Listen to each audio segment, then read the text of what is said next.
नमस्कार। छत्तीसगढ़ में चुनाव संपन्न हो चुका है, विधानसभा का रिजल्ट आ चुका है और जिसमें भारतीय जनता पार्टी को प्रचंड बहुमत मिला है। और आज चूंकि कुशाभाऊ ठाकरे में विधायकों की बैठक भी चल रही है और दिल्ली से आया हुआ जो प्रतिनिधि मंडल है वो सारे विधायकों से मिल रहा है। हम चर्चा कर रहे हैं आज school of study in law के स्टूडेंट हमारे साथ है जो पॉलिटिकल साइंस थ्योरी को भी पढ़ रहे हैं। हम जानना चाहेंगे इनसे कि छत्तीसगढ़ में मुख्यमंत्री का क्या चेहरा होगा। आइए, कुछ गर्ल्स हमारे साथ हैं, इनके मन में क्या है हम पूछने की कोशिश करते हैं। मेरा फेवर रहेगा बृजमोहन अग्रवाल को। उनको एक बार और चांस मिलना चाहिए। एस सी एम उन्होंने काफ़ी अच्छे काम किए हैं, पर जो मैनिफेस्टो जारी किए उसके हिसाब से अगर वो अपने काम कंप्लीट करे तो that will be a very honour for us. Brijmohan Agrawal बहुत सारे विभागों के मंत्री रह चुके हैं और वरिष्ठ नेता हैं। वो सीएम तो नहीं बने हैं अभी। बताएं इस बार कौन सा चेहरा होगा सीएम का? मेरे हिसाब से ओपी चौधरी सर को क्या बोलते सीएम फेस देना चाहिए, क्योंकि उन्होंने जब यहाँ के वो भी थे, जब एज अ कलेक्टर पोस्टेड थे तब भी उन्होंने बहुत सारे वो कराए हैं काम। और क्या बोलते हैं वो काफ़ी एजुकेटेड है कंपैरेटिवली बाकी कैंडिडेट से, और उनको और एडमिनिस्ट्रेशन का काफ़ी अच्छा एक्सपीरियंस है। ओपी चौधरी का नाम तेजी से आ रहा है चूँकि अमित शाह ने चुनाव के समय घोषणा की थी कि वहाँ विधानसभा में रायगढ़ में कि मैं इसे बड़ा आदमी बनाऊंगा अगर आप इसे जिता देते हैं तो जनता से। आपका क्या चेहरा मेरा होगा? मत भी ओपी चौधरी सर को ही रहेगा, क्योंकि उनका बैकग्राउंड ही वैसा एजुकेटेड रहा है और हमें अपने लीडर भी एजुकेटेड ही चाहिए, उसी कारण ओपी चौधरी सर। मैडम आप बताएं। OP Chaudhary, I am in favour of OP Chaudhary. जैसा कि आपने कहा अमित शाह ने भी, तो जितना एजुकेटेड जो हमारा सीएम होगा उतना अच्छा डेवलपमेंट हमारे स्टेट का भी होगा। तो और आज की जनरेशन में एजुकेशन जो एजुकेटेड है और जो न्यू जनरेशन को प्रमोट करे, ऐसे लीडर की हमको खास कर ज़रूरत है। तो I am in favour of OP Chaudhary. Thank you. आप देख रहे हैं ओपी चौधरी का नाम तेजी के साथ आ रहा है। मैडम आपका क्या favourite? I am also favour in the OP Chaudhary and the reason is that कि वो पहले कलेक्टर रहे हैं, उनको बहुत नॉलेज है, छत्तीसगढ़ में वो रहे हैं। So I will also with OP Chaudhary. Yes. मेरा भी सजेशन बीजेपी को ही जाएगा और उनको एक बार और मौका मिलना चाहिए इलेक्शन में। बीजेपी जीती है उसी को ही जाएगा, तो कौन आएगा सीएम चेहरा? रमन सिंह, पुरंदर मिश्रा। चलिए, रमन सिंह का नाम भी आ रहा है। पूर्व मुख्यमंत्री रह चुके हैं रमन सिंह, उनका भी नाम आ रहा है। जो पीछे जो लोग क्लास में बचते हैं ना, मैं भी उन्हीं के पीछे जाता हूँ। बताएं सीएम का चेहरा आपकी नज़रों में जी, क्या हमारी होगा? नज़रों में भी ओपी चौधरी सर के लिए ही रहेगा। एक्चुअली वो एक यंग भी है, यंग कलेक्टर रह चुके हैं, और हम यूथ के लिए हम चाहेंगे कि वो हमारे लिए भी बहुत कुछ करके दिखाएं। और ऑब्वियसली वो बहुत ज़्यादा पढ़े लिखे बैकग्राउंड से हैं, तो वो हम लोगों के लिए जितना कर सकते हैं, आई डोंट थिंक सो कि अदर कोई पॉलिटिकल लीडर वो करना चाहेंगे या कर सकते हैं उस चीज़ उनके कंपैरिजन में। ये लगता है इनके गुरुजी ने ओपी चौधरी के बारे में बहुत पढ़ाया है, बहुत बताया है ना? क्योंकि अमन झा सर जो है एक्सपर्ट हमारे। हाँ बताएं, आप क्या चेहरा रहेगा इस बार सीएम का? सर ऐसा तो अभी सोचे नहीं, क्योंकि हम काका के साथ थे। अच्छा, काका जिंदा है बोल रहे थे, अब क्या बोलेंगे?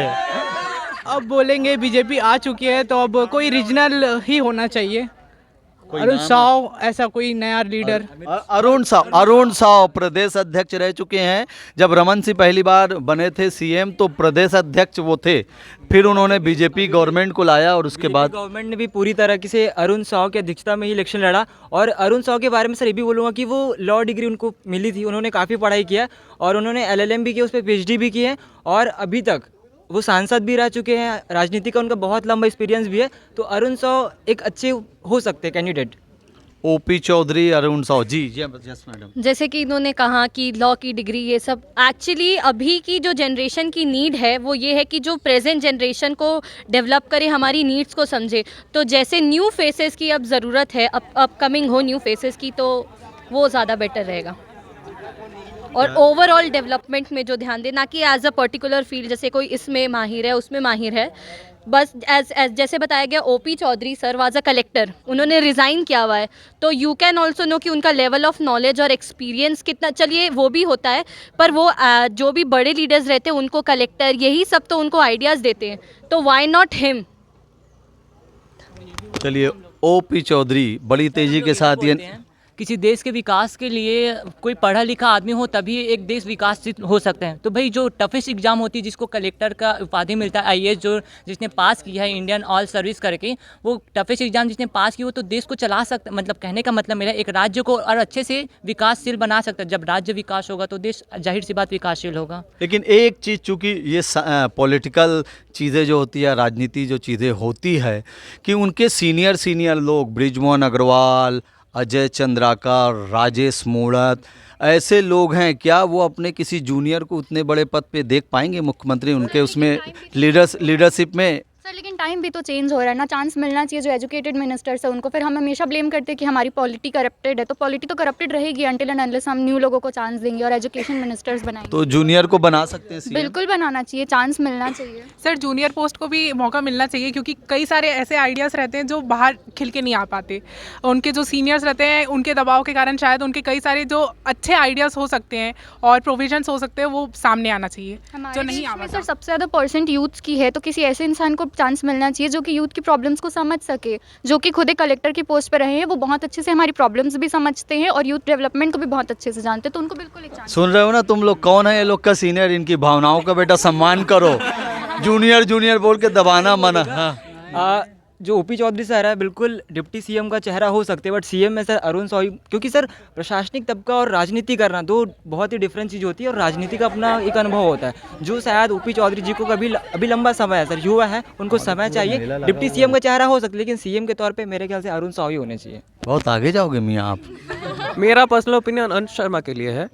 अनुज शर्मा, क्या बात है यार। अनुज शर्मा पहली बार जीते हैं चुनाव। हाँ, क्योंकि वो उन्होंने छत्तीसगढ़ कल्चर को उन्होंने पूरा को पूरा प्रमोट किया है। उन्हें अपना पद्मश्री भी समथिंग मिला है उन्हें, मुझे एग्जैक्टली इन्फॉर्मेशन नहीं है, पर मेरा पर्सनल चॉइस है कि अनुज शर्मा को मिलना चाहिए क्योंकि वो एक यूथ भी है और एक आइकॉन है। अनुज शर्मा का नाम आ रहा है धरसीवां से, आप क्या कहते हैं? सर मेरे वही ओपी चौधरी सर ही का सपोर्ट रहेगा, क्योंकि सर अनुज शर्मा सर उतना नहीं sir. OP Chaudhary sir educated है, उनका बैकग्राउंड वो है, उन्हें आईएएस की पढ़ाई कंप्लीट की, उसके बाद कलेक्टर बने। उन्हें बस एक फील्ड का उन्हें नॉलेज नहीं है, उन्हें डिफरेंट फील्ड का नॉलेज है, क्योंकि उनके पढ़ाई में रहता है, उनके सिलेबस में रहती चीज़ें, तो उनको ज़्यादा नॉलेज है। तो ओपी चौधरी सर यूथ के लिए। एंड अभी जो था रिसेंट टाइम्स में हमने कोविड और बाकी समय भी देखा, काफ़ी करप्शन और यूथ्स को जो है स्पेशली यहाँ छत्तीसगढ़ में काफ़ी नशा, एज यू नो गांजा, चरस, स्मगलिंग, ये सब में काफ़ी उन लोग का जो डाइवर्टेड थे। तो my personal choice is that कि जितना एजुकेटेड जो हमारा लीडर हो, जो यूथ को समझे, प्रेजेंट नीड को समझे, जो हमारे माइंड को, मतलब देखिए जैसे एज ग्रुप के हिसाब से भी डिफरेंस होता है कि कोई बड़े एज वाला है तो वो अपने हिसाब से सोचेगा, बट अभी की जनरेशन की as youth percentage is highest in our country, तो मेरी भी वो है कि उन ओपी चौधरी को ही दिया जाए ये chance. As being a student of law department, जैसे कि इतना ज़्यादा हम लोग पढ़ाई कर रहे हैं, तो मैं खुद चाहती हूँ और इस एम में हूँ कि आईएएस का मैं प्रिपरेशन करूँ। और ये तो सुना ही है, पढ़ेगा इंडिया तभी तो बढ़ेगा इंडिया, और पढ़े लिखे लीडर से ही कारण आगे बढ़ेगा भी इंडिया, तभी तो देश का कल्याण होगा। और बहुत हो गया, अब बारी है हमारे युवा नेताओं की। सो ओपी चौधरी। एंड जब तक हमारा शेर जिंदा है, अमित शाह ने बोल दिया, अब तो भाई फिर ज़रूरत ही क्या है। Thank you. ये आप देख रहे थे, ये थे लॉ के सारे स्टूडेंट जो एक स्वर में अगले मुख्यमंत्री का चेहरा क्या होगा, और युवा चेहरों पर इन्होंने अपनी राय व्यक्त की है। खासकर ओपी चौधरी का नाम इनकी ज़ुबान पर बड़ी तेज़ी के साथ आया है, और 2-3 दिनों में फाइनल हो जाएगा कि छत्तीसगढ़ के मुख्यमंत्री का क्या चेहरा होगा। और एक बार फिर हम इन युवाओं से मिलेंगे जब कोई नया मुख्यमंत्री बन जाएगा। तब तक आप देखते रहिए द रायपुर टाइम्स।